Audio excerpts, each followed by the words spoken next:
এটা বুখারী শরীফের হাদিস। রাসূল পাক বলছেন যদি কোনো মুসলমান এক মুসলমানকে কাফির বলে, সে যদি মুসলমান থাকে কাফির না থাকে, কাফির বলনে ওয়ালার উপরে ফতোয়া পড়ে যাবে, সে নিজে কাফির হবে। দুইজনের মধ্যে একজন অবশ্যই কাফির হবে। যাকে কাফির বলা হচ্ছে সে যদি কাফির থাকে তো ঠিক আছে, আর যদি কাফির না থাকে মুসলমান থাকে, বলনে ওয়ালা যতই বড় ঈমানদার হোক সে নিজে কাফির হয়ে যাবে।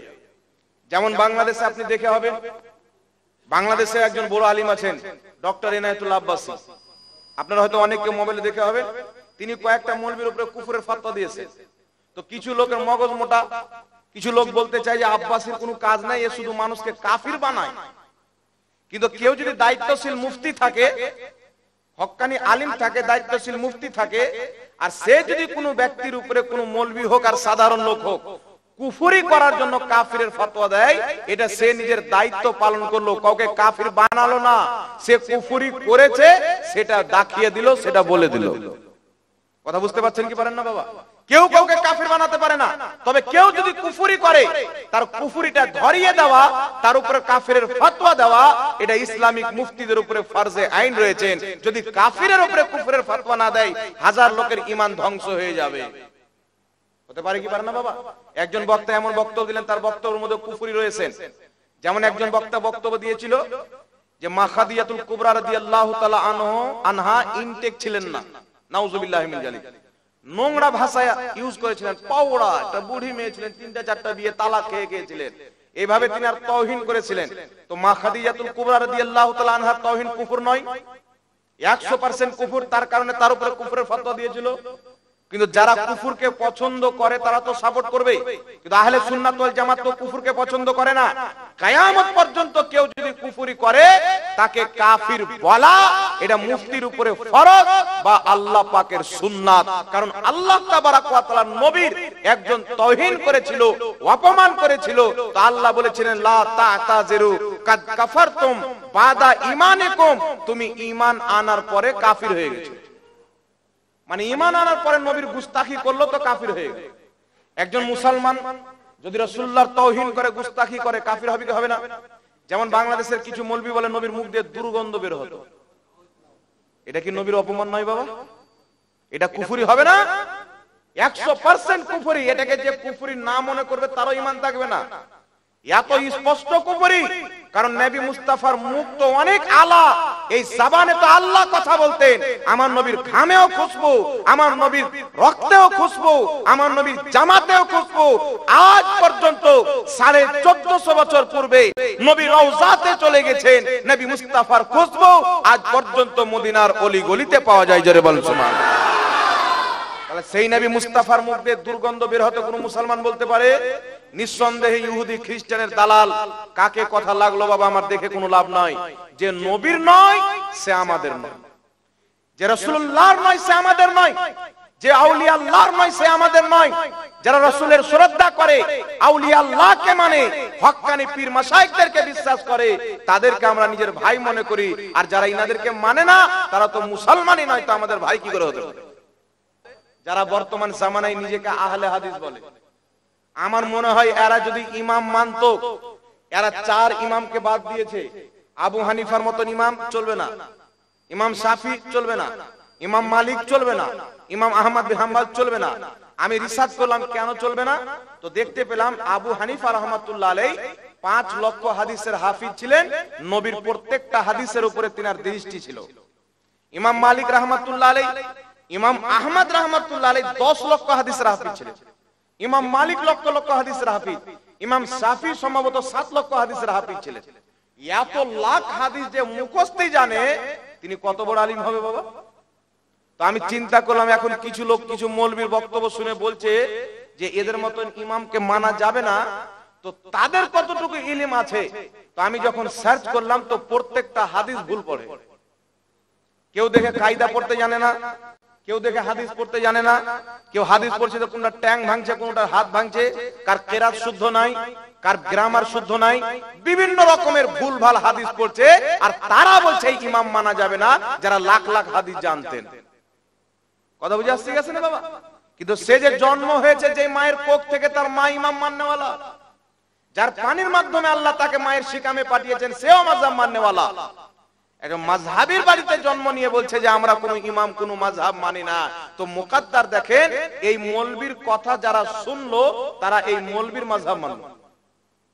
তো এইরকম কিছু পাগলা আছে, স্টেজে বক্তব্য দিচ্ছে নামের আগে শেখ। এরা বলছে পীর মানা হারাম, নামের আগে শেখ। আর পীর হচ্ছে ফার্সি ভাষা, পীরের আরবি হলো শেখ। মানে নিজে পীর হয়ে আছে আর বলছে ফার্সিতে পীর মানা হারাম। কথা হচ্ছে না? দেখবেন যারা বলছে পীর মানা হারাম, এদের নামের আগে আছে শেখ। শেখ আছে না নাই? এদের নামের আগে কি আছে? শেখ আছে। যারা যে ভাইরা আমার দেওবন্দি মতের আছে, দেওবন্দি মতের দেওবন্দ মাদ্রাসার প্রতিষ্ঠাতা কাসিম নানতই সাহেব হাজী ইমদাদুল্লাহ মুহাজির মাক্কির মুরিদ ছিলেন। কার মুরিদ ছিলেন? তবলিগি জামাতের প্রতিষ্ঠাতা ইলিয়াস কান্দেওয়ালি সাহেব, তিনি রশিদ আহমদ গাঙ্গোহী সাহেবের মুরিদ ছিলেন। তো পীর মাননেওয়ালা ছিল কি ছিল না বাবা? কথা বলে। তো এখন যদি তিনাদের জামাতে গিয়ে কেউ এসে বলে পীর মানা যাবে না, তো মানা যাবে? তিনি ভুল বললো কি বললো না? হ্যাঁ, ভুল বললো কি বললো না? বলেন ভুল বললো। এখন যারা বলছে পীর মানা যাবে না, নামের আগে শেখ, পীরকে আরবিতে শেখ বলা হয়। কি বলা হয়? শেখের ফার্সি হলো পীর। যেমন নামাজের আরবি হলো সালাত, সালাতের ফার্সি হলো নামাজ। রোজার আরবি হলো সিয়াম, আর সিয়ামের ফার্সি হলো রোজা। তো যেমন আমাদের এখানে ফার্সি প্রচলিত হয়ে গেছে নামাজ এবং রোজা, এটা ফার্সি ভাষা। ওরকম ভাবে পীর এটা ফার্সি প্রচলিত হয়েছে, কিন্তু এদের আরবি হলো, যেমন নামাজের আরবি সালাত, রোজার আরবি সিয়াম, পীরের আরবি হলো শেখ। তাহলে যেই মৌলবীর নামের আগে শেখ আর বলছে পীর মানা হারাম, তাহলে কত বড় চিটার আপনি চিন্তা করেন। কত বড় বাটপার মৌলবী, নিজে পীর সেজে বসে আছে, বলছে পীর মানা হারাম। তো এগুলো হচ্ছে জাহিল মৌলবী, এদেরকে আল্লাহ হেদায়েত দান করুন, বলেন আল্লাহুম্মা আমিন।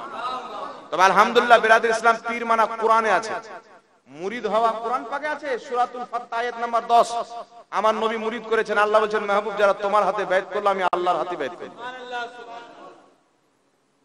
সূরাতুল মুমতাহিনা আয়াত নাম্বার 12, আমার নবীকে আল্লাহ বলেছেন, মাহবুব মহিলারা যারা তোমার কাছে বাইত হতে আসছে তাদেরকে তুমি বাইত করো। মহিলাদেরকেও পর্দার আড়াল থেকে বাইত হওয়া সুন্নাত, জোরে বলুন সুবহানাল্লাহ। তো পীরি মুরিদি মুরিদ হওয়া একটি গুরুত্বপূর্ণ সুন্নাত, যেটা রাসূলুল্লাহর যুগ থেকে চলে আসছে। নবীর পরে আবু বকর সিদ্দিক বাইত করেছেন, আবু বকর সিদ্দিকের পরে উমর করেছেন, হযরতে আলী করেছেন, হযরতে হাসান করেছেন, হযরতে হুসেন করেছেন, ইমামে আজম আবু হানিফা, ইমাম জাফর সাদিকের মুরিদ, বড় পীর আব্দুল কাদের জিলানী, আবু সাইদ মাখজুমির মুরিদ, খাজা মুঈনুদ্দিন চিশতি, আপনার হযরতে উসমান হারুনির মুরিদ। এত বড় বড় আল্লাহর মুরিদ ধরেছেন, ইনারা হারাম বুঝতেন না। না, বড় পীর আব্দুল কাদের জিলানী কয়েক লাখ হাদিসের হাফিজ ছিলেন। একটি কিতাব লিখেছেন তাফসিরে জিলানী, আরবি ভাষাতে, এরকম বড় কিতাব, এরকম মোটা, বাইরুত থেকে ছাপা হয়। সেই কিতাবটি আমি আলহামদুলিল্লাহ পড়েছি। যিনি কোরআনের তাফসির লিখে দুনিয়াকে দিয়ে দিয়েছেন যে তোমরা পড়ো আর কোরআন বুঝো, উনি বুঝতেন না পীর মানা হারাম, পীরের হাতে মুরিদ হয়েছে। আজকে গাঁজা খানেওয়ালা, হুক্কা টাননেওয়ালা, নাসারিয়া মৌলবি বলছে পীর মানা হারাম। তাহলে এই গাঁজাখোর মৌলবির কথা শোনা যাবে বাবা? কোনই মতে শোনা যাবে না। তাই কোরআন পাকের বিশ্ববিখ্যাত তাফসিরের কিতাব তাফসিরে কবির 11তম খণ্ড 198 পৃষ্ঠার মধ্যে লেখা আছে, ইমাম ফখরুদ্দিন রাজি বলতেছেন, কি বলছেন? নিজের জামানার সমস্ত হক্কানি পীরের সম্মান অন্তরে রেখে একজন পীরের হাতে মুরিদ হতে হবে। বিশ্ববিখ্যাত ইমাম ইবনুল হাজ রাহমাতুল্লাহ আলাইহি আল মুদখাল কিতাবের মধ্যে লিখেছেন, পীরের হাতে মুরিদ হতে হবে। বিশ্ববিখ্যাত ইমাম শারানি রাহমাতুল্লাহ আলাইহি বলছেন, নিজের জামানার সমস্ত পীর মাশায়েখদের সম্মান অন্তরে রেখে একজন খাস পীরের হাতে মুরিদ হয়ে তাকে নিজের শেখ বানাতে হবে, মুর্শিদ বানাতে হবে, জোরে বলুন সুবহানাল্লাহ। ভারত, বাংলাদেশ, পাকিস্তানের সবচাইতে বড় মুহাদ্দিস শাহ আব্দুল হক মুহাদ্দিস দেহলভী, শাহ ওয়ালিউল্লাহ মুহাদ্দিস দেহলভী, এগুলো নাম আপনারা অনেক শুনে হবে। শাহ ওয়ালিউল্লাহ মুহাদ্দিস দেহলভী রাহমাতুল্লাহ আলাইহি নিজের রিসালার মধ্যে লিখেছেন, মুরিদ হওয়া সুন্নাত। তাহলে সুন্নাত ছাড়তে হবে না ধরতে হবে বাবা? জোরে বলেন। আরে সুন্নাতে যে চলবে, সুন্নাতকে আঁকড়ে ধরবে, তারাই তো আহলে সুন্নাত ওয়াল জামাত। আর যে ব্যক্তি বলবে সুন্নাতকে বিদআত, সুন্নাতকে হারাম, সে আহলে সুন্নাত ওয়াল জামাত হবে না, সে নিজে বিদআতি হবে, সে নিজে বিদআতি। আল্লাহ পাক বুঝার তৌফিক দান করুক। সকলে বলুন আল্লাহুম্মা আমিন। কথা বুঝে এসেছি আসেনি বাবা? একবার দুরূদ শরীফ পড়েন, আল্লাহুম্মা সাল্লি আলা সাইয়্যিদিনা মাওলানা মুহাম্মদ।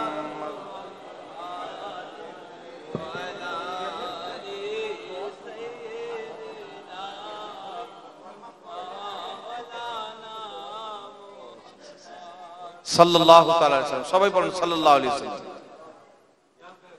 আসসালামু আলাইকুম ওয়া রাহমাতুল্লাহি ওয়া বারাকাতুহু। ওয়া আলাইকুম আসসালাম ওয়া রাহমাতুল্লাহি ওয়া বারাকাতুহু। যাই হোক বিরাদ ইসলাম, এখানে কটা খতম করা মানে কে কি তেলাওয়াত করেছেন ওগুলো সব দোয়াতে বক্সে দেওয়ার জন্য বলেছেন আমাদের সকলের আত্মীয় স্বজন।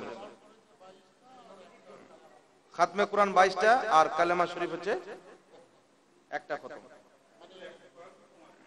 আচ্ছা ঠিক আছে, আচ্ছা যে যা পড়েছেন বক্সে দেওয়া হবে, অসুবিধা নাই।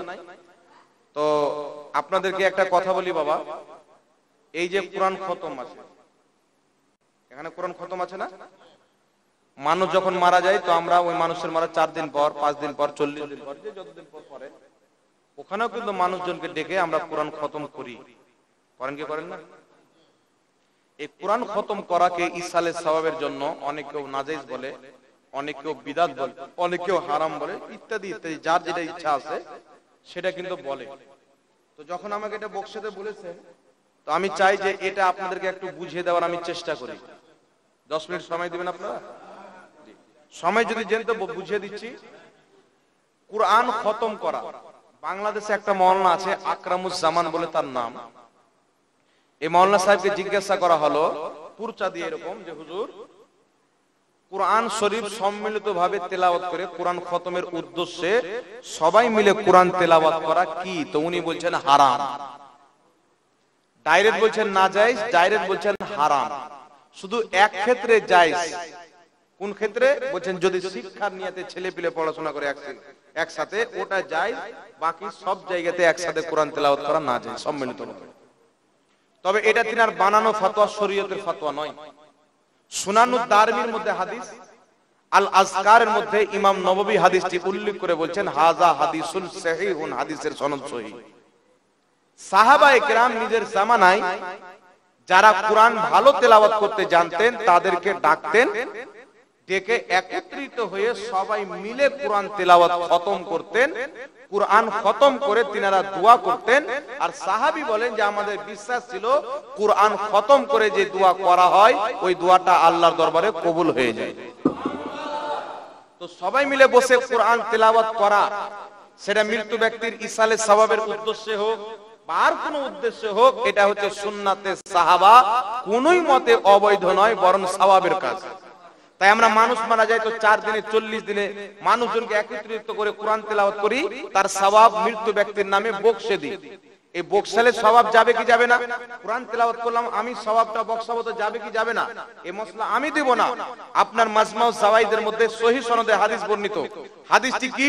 হযরতে লজ রাহমাতুল্লাহ আলাইহি, ইনি হচ্ছেন তাবেঈ, ইনার বাপ হচ্ছেন সাহাবী।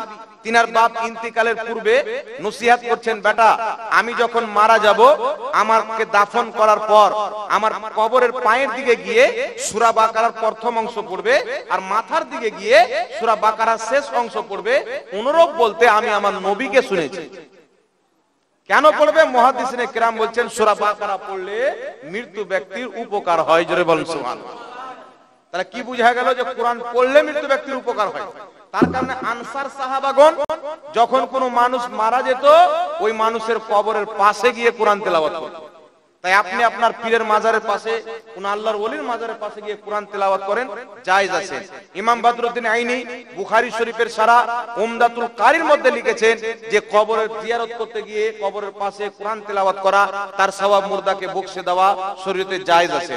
ইমাম ইবনে কুদামা রাহমাতুল্লাহ আলাইহি আল মুগনি কিতাবের মধ্যে লিখেছেন, যুগ যুগ থেকে মুসলমান যখন তাদের আত্মীয় স্বজন মারা যায়, শহরে হোক, দিহাতে হোক, কাসবাতে হোক, তারা মানুষজনকে একত্রিত করে কোরআন তেলাওয়াত করে তার সওয়াব মৃত্যু ব্যক্তিকে বকশায়।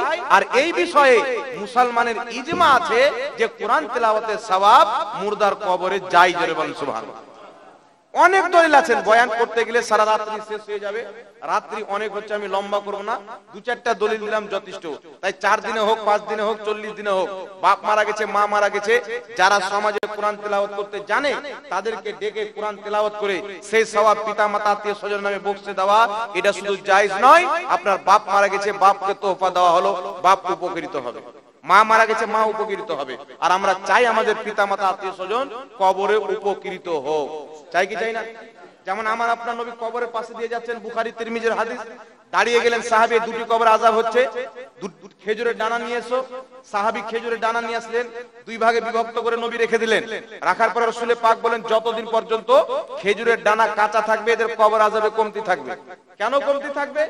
ইমাম ইবনে হাজার আসকালানী বলছেন ওই খেজুরের ডানা যতদিন কাঁচা থাকবে আল্লাহর তাসবিহ পাঠ করবে, আর তার তাসবিহ পাঠ করার সওয়াব মুর্দার কবরে যাবে, ফলে মুর্দার আযাবে কমতি হবে। গাছের পাতের তাসবিহ পাঠ করাতে যদি মুর্দার কবরে আযাবে শান্তি হয়, তাহলে মানুষ যখন পাঠ করবে তখন কত কাজে লাগবে বাবা। তার জন্য ইমাম বদরুদ্দিন আইনি সহ উলামায়ে কেরাম ফতোয়া দিয়েছেন মৃত্যু ব্যক্তি কোরআন তেলাওয়াত করে তার নামে সওয়াব বকশে দিলে তারা সওয়াব পায়, তাদের আযাবে কমতি হয়, আল্লাহ চাইলে maaf করে দেয়। কথা বুঝে শিখাছি না বাবা? তাই মানুষ মারা গেছেন, কোরআন তেলাওয়াত করেন, কলমা খানি করেন, 100% শরীয়তে জায়েজ আছেন। এইগুলোকে যারা বিদআত বলে এরা 72 ফিরকার মধ্যে পড়ে, একটা জান্নাতি ফিরকার মধ্যে পড়ে না।